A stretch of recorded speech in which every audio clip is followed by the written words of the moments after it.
Tôi xin giới thiệu các bạn cái máy hàn tích lạnh VKS 250 thương hiệu Maxwell của công ty thiết bị công nghiệp Chí Việt phân phối tại thị trường Việt Nam.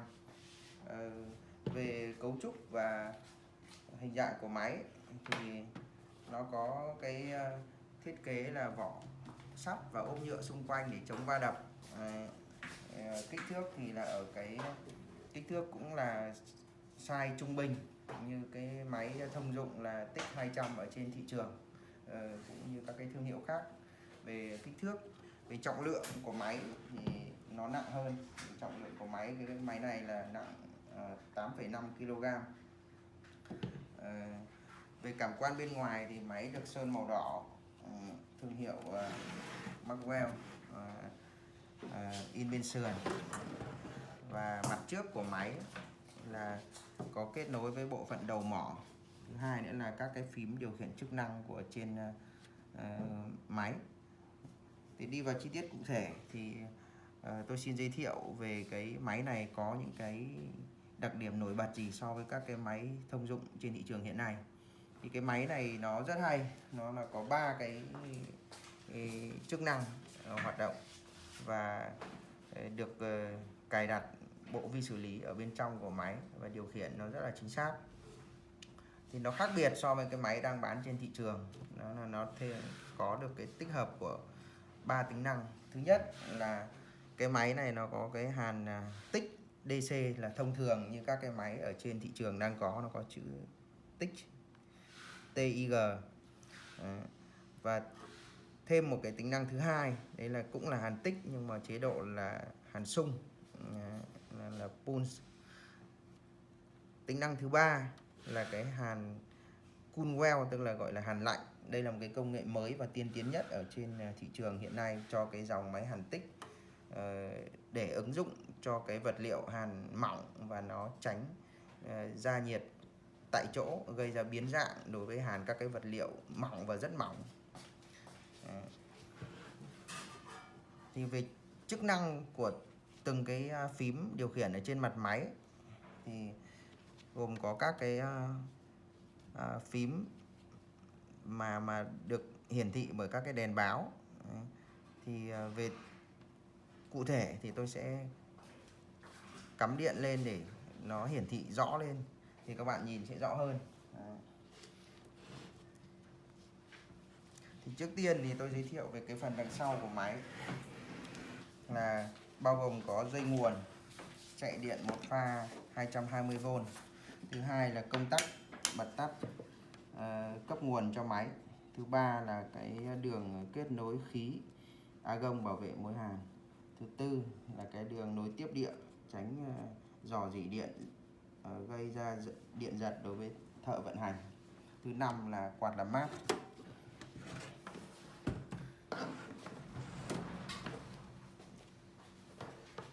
Thì cái chức năng của mặt máy thì gồm có các cái phím hiển thị. Bây giờ tôi cắm điện 220 vào và bật nguồn khởi động lên thì các bạn sẽ nhìn rõ hơn.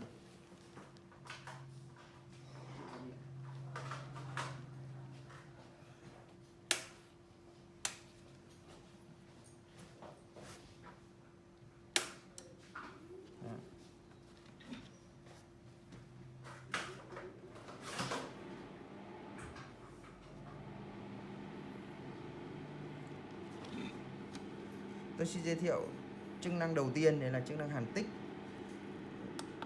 Thông thường thì cái máy này nó cũng giống như các cái máy hàn tích thông thường là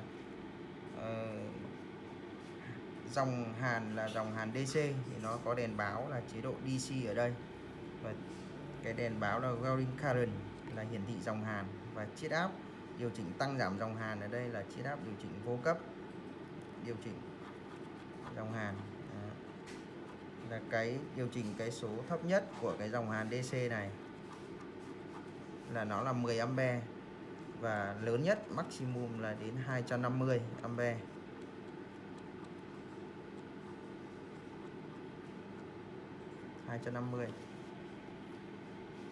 Cái chế độ thứ hai là cái chế độ hàn tích nhưng mà là chế độ hàn sung, để hàn tạo ra các cái vảy cá, vảy ốc khi thời hàn vận hành, không cần phải ngoáy khi hàn ở các cái chế độ hàn như tích thông thường.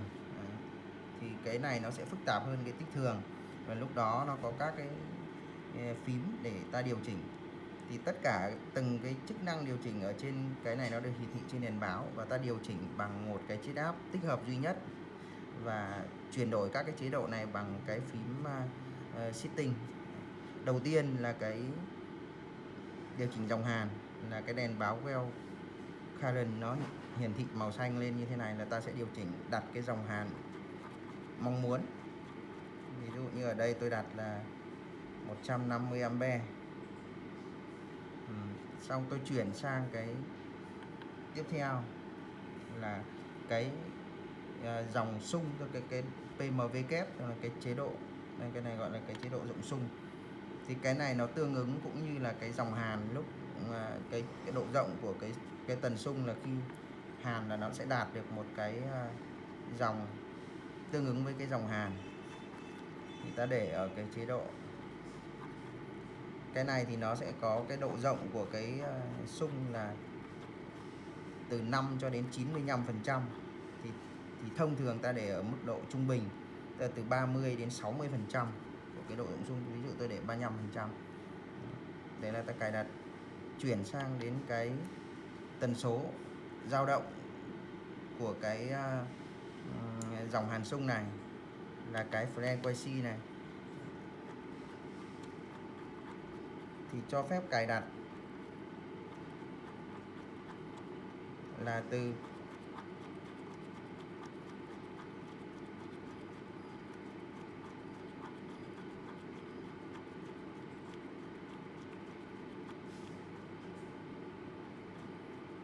0,5 cho đến 200. Và thông thường thì ta để ở tần số dao động khoảng 2 Hz đến 5 Hz, là để hàn ở cái chế độ thông thường. Tiếp theo là ta đến cái dòng base value, tức là cái giá trị cơ bản. Thì cái này là cái chế độ dòng khi nó sung nó dập tắt ở xuống cái chế độ dòng duy trì, thì nó cái dòng nhỏ nhất là 10A cho đến cái dòng lớn nhất là bằng cái dòng hàn của các bạn đặt. Thì thông thường chúng ta đặt từ 10 cho đến 50A, tùy vào cái thực tế của lúc cái vật liệu ta hàn. Và đến cái đèn báo cuối cùng là cái gap delay, là cái trễ khí sau khi hàn. Cái này có tác dụng của nó là để cho cái cuối đường hàn của các bạn nó sẽ không bị lõm ở cuối đường hàn. Và nhà sản xuất người ta đã đặt cái thông số mặc định là cái thời gian ngắn nhất là phải là 1 giây và tối đa nhất là 15 giây. Do vậy các bạn có thể tiết kiệm khí, các bạn đặt thấp nhất là cũng phải để 1 giây. Nếu mà các bạn có các cái máy tích thông thường là các bạn hay tắt khi dừng cò hàn là muốn tắt khí đi. Cái đấy nó tiết kiệm một chút khí, nhưng nó bị ảnh hưởng ở cuối đường hàn, là cuối của cái đường hàn lúc nào nó cũng sẽ bị có một cái mối lõm, nó gọi là lõm cúc áo ở đường hàn, và nó không được bảo vệ tốt ở cái cuối đường hàn, dẫn đến sau này nó sẽ bị han rỉ đường hàn, là từ cái chỗ cuối đường hàn đấy nó sẽ gây ra cho cả cái đường hàn.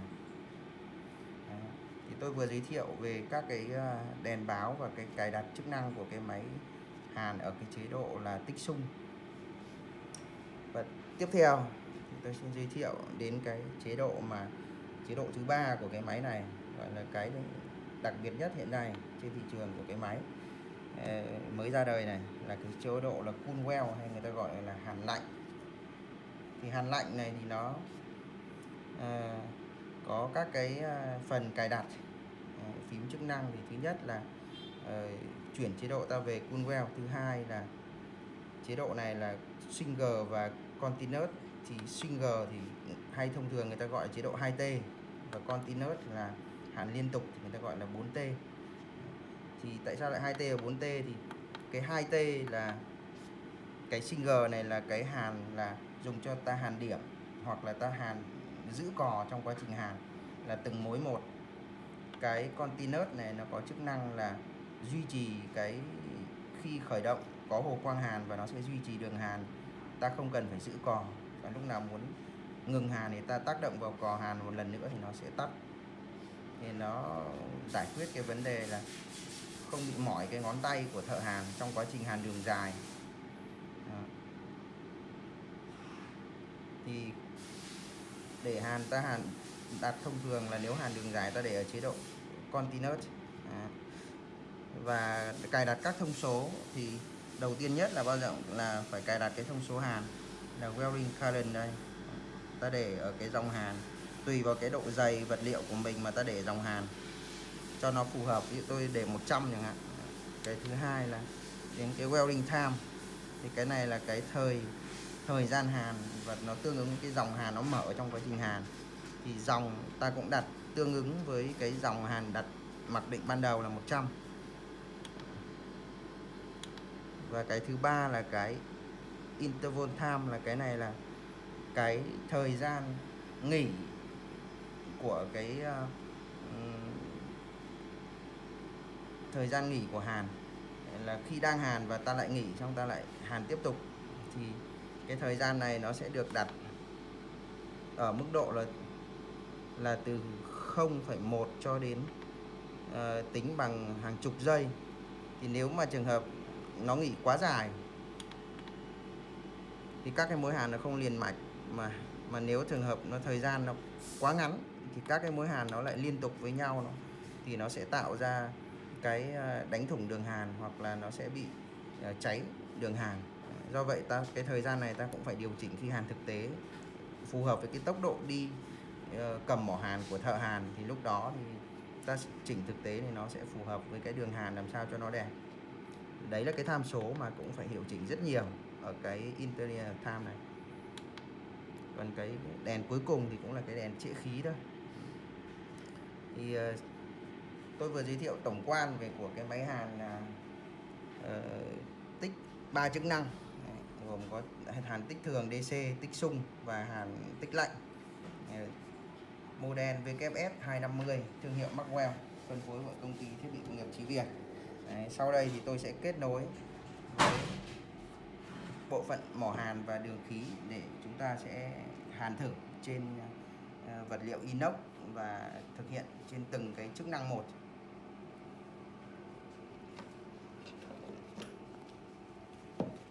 Mát.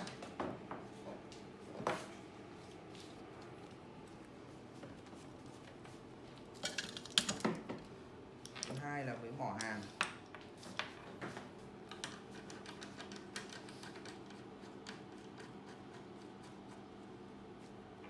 Thứ ba là với công tắc. Trong lúc kết nối như thế này, để đảm bảo an toàn về điện, tốt nhất là các bạn sẽ phải tắt nguồn điện đi để trước khi ta đưa vào cái hiệu chỉnh máy.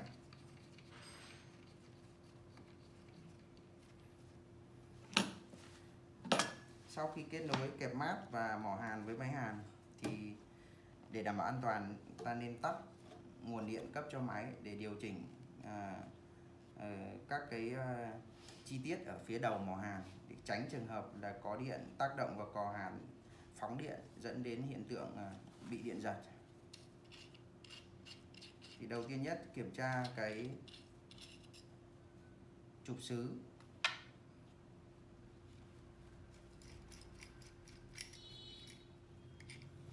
Thứ hai là cái kẹp giữ kim hàn. Thứ ba là kim hàn. Ba chi tiết này thì nó tương ứng với cái độ dày của vật liệu các bạn định hàn.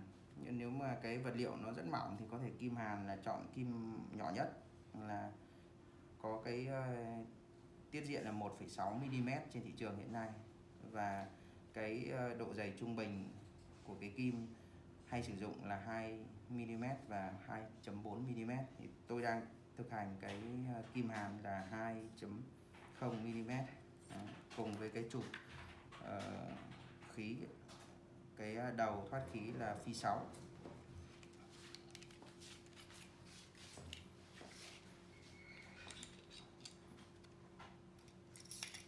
Khi lắp kim hàn thì các bạn điều chỉnh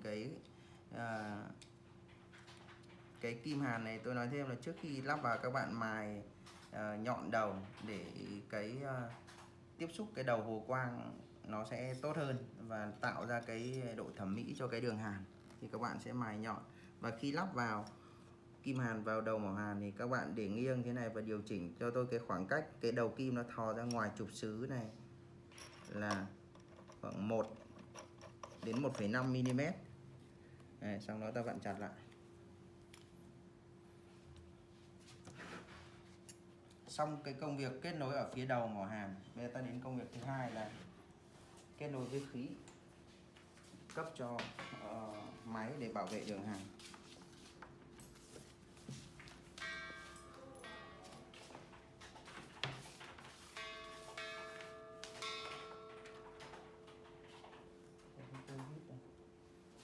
Có cái tô vít.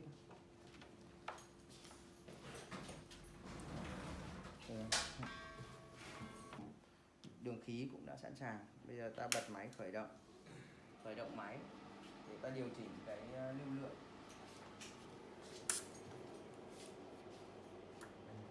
Khí.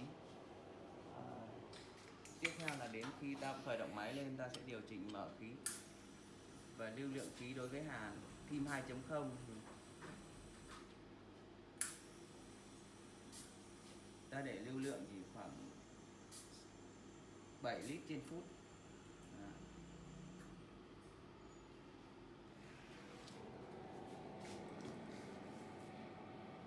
Thì sau đây tôi sẽ thực hiện hàn từng chức năng một để các bạn thấy được là cái sự khác biệt của cái chất lượng muối hàn của từng chức năng của nó. Đầu tiên tôi sẽ hàn cái chế độ hàn lạnh trước và để ở chế độ hàn single, tức là hàn điểm từng mối một. Thì đặt dòng tham số ban đầu thì tôi sẽ để dòng hàn là ở 95A và cái thời gian của mở dòng hàn này cũng là ở mức dòng là 95.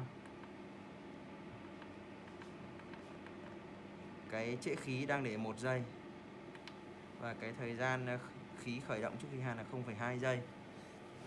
Thì tôi sẽ hàn, và khi hàn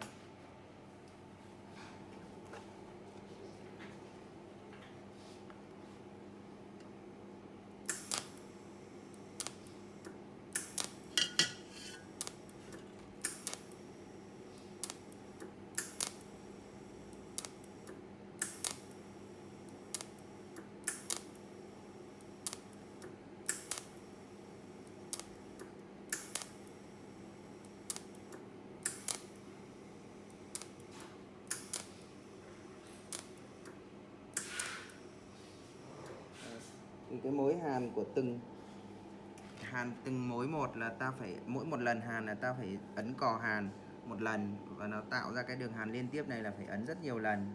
Và các bạn nhìn thấy là cái mối hàn ở cái chế độ hàn tích lạnh này nó rất là trắng và nó gần như không bị cháy, và cái độ rộng của mối hàn là nó rất là nhỏ, mà hơn nữa là trông nó nhỏ thế này nhưng mà nó sẽ phát ra với một cái tần số xung cực mạnh trong một thời gian ngắn, dẫn đến là cái độ ngấu sâu của mối hàn nó cũng rất là sâu. Tí nữa tôi sẽ hàn ghép mí của hai cái vật để quay cái mặt bên sau của đường hàn để các bạn nhìn sẽ rõ. Và tiếp theo là tôi sẽ để sang cái chế độ hàn là liên tục, không cần phải giữ cò. Đấy, và tôi sẽ chuyển sang chế độ continue, và dòng hàn thì cũng đang để ở mức này là 95. Và cái thời gian là tôi sẽ để ở dao động ở mức 1,4 giây cho một lần. Thì cái thời gian này điều chỉnh nhanh hay chậm là tùy thuộc vào cái tốc độ hàn tay nghề của các bạn. Các bạn có thể điều chỉnh của nó. Thời gian càng ngắn thì các cái mối liên tiếp với nhau nó lại càng gần nhau hơn. Đấy. Và đặt thời gian càng dài thì nó càng xa nhau ra. Thì do cái tay nghề của các bạn, tôi hàn rất chậm nên tôi để cái thời gian của nó sẽ là 1,4 giây mới phát ra một mối. Thì thông thường nếu mà một thợ hàn chuyên nghiệp người ta cũng chỉ đặt cái thời gian để này là khoảng 0,5 đến 0,7 giây thôi. Mà tôi hàn chậm thì tôi sẽ phải để đến 1,4.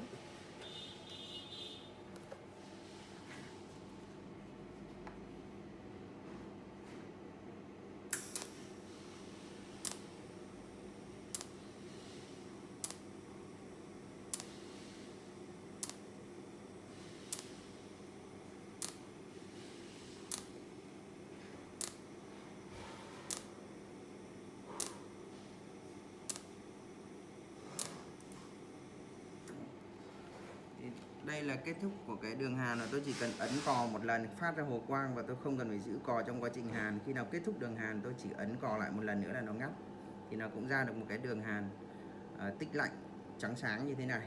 Đấy. Và tiếp theo tôi sẽ chuyển sang cái chế độ hàn tích sung để các bạn phân biệt nhìn rõ được các cái mối hàn của cái chức năng của nó sẽ khác nhau như thế nào. Và tôi đặt dòng hàn ở đây là cũng ở mức 68, độ rộng 30% và tần số phát là 3, và dòng nền cơ bản là 10. Thời gian trễ khí thì vẫn như vậy là 0,2 là trước khi hàn và 1 giây sau khi hàn.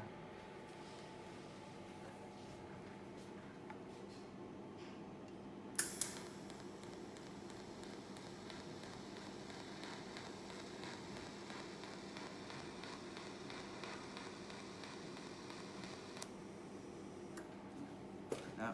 Thì các bạn thấy là cái đường hàn của chế độ hàn sung một chiều nó cũng được tạo vảy ốc như thế này, nhìn cũng khá đẹp, nhưng mà nó cái nhiệt lượng tập trung nó rất cao dẫn đến nó bị cháy inox và nó bị khói đen. Đấy. Và các bạn thấy có sự khác biệt rõ ràng giữa hai cái đường hàn, một cái là bị cháy và độ rộng mối hàn nó rất là to. Đấy. Còn trước đấy cái chế độ hàn tích lạnh này thì cái mối hàn của nó sẽ rất là nhỏ và nó không bị cháy inox. Và bây giờ tôi sẽ thử nốt cái chức năng thứ ba là tích thông thường như các cái máy khác trên thị trường và trước đây đã có. Thì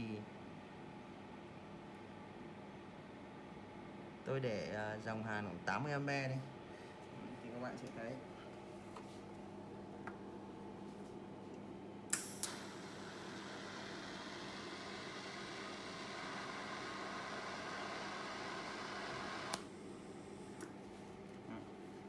cái chế độ hàn tích DC thông thường mà các bạn vẫn hay sử dụng cái máy thì cái mối hàn của nó là nó sẽ bị inox, sẽ bị cháy rất nhiều. Thứ hai nữa là cái độ rộng của mối hàn nó gấp khoảng 3 lần so với cái độ rộng của mối hàn tích lạnh, và nó phải gấp 2 lần so với cái mối hàn tích sung. Và cái quan trọng nữa là khi nó ra nhiệt lớn như này là các bạn hàn ở trên cái vật liệu inox là nội thất, lan can cầu thang hoặc đồ gia dụng, tủ bếp hoặc là các cái bếp công nghiệp, bếp ăn công nghiệp thì nó sẽ bị biến dạng rất nhiều. Lúc đấy sẽ xử lý cái cong vênh do biến dạng là rất khó khăn. Thì qua đây là tôi đã thực hiện 3 cái chức năng của trên cái máy hàn WS 250 thương hiệu Maxwell của công ty Chí Việt, và thực hiện hàn ở 3 cái chức năng khác nhau trên một vật và chứng minh cho các bạn thấy là cái chất lượng mối hàn của 3 chức năng của nó khác nhau như thế nào. Còn về cái độ dày vật liệu thì tùy vào cái vật liệu của các bạn thì các bạn sẽ điều chỉnh cái thời gian hàn và các cái dòng hàn tần số sung cho nó phù hợp. Thì khi vào cái vật liệu thực tế như vậy thì các bạn sẽ điều chỉnh được. Còn đây tôi đang thực hiện ở trên cái vật liệu là inox 304, hộp 3x3, dày 1,2 ly, và dòng hàn chỉ để ở cái mức dòng là dưới 100A, và nó hàn là đã được một cái đường hàn như vậy. Xin cảm ơn các bạn.